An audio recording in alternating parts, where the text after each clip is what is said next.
मैं एक नन्ही सी बिल्ली हूँ। मेरा रंग सफेद है। मेरा कोई पक्का घर नहीं। कभी यहाँ सो जाती हूँ, कभी वहाँ। कभी किसी घर के कोने में आराम कर लेती हूँ।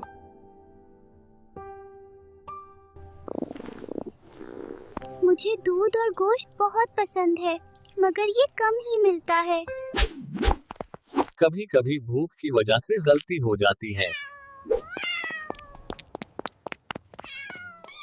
मुझे चूहे के पीछे भागने में बहुत मजा आता है।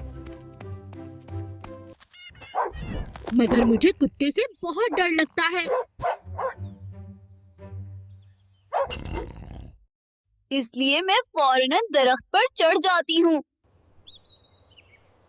लोग कहते हैं मैं शेर की खाला हूँ। कुछ लोग मुझे गात समझ लेते हैं, मगर मैं अच्छी हूँ।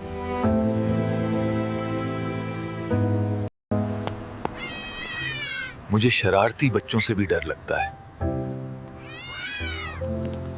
अगर आप मेरा ख्याल रखें, तो मैं आपकी दोस्त बन जाऊंगी।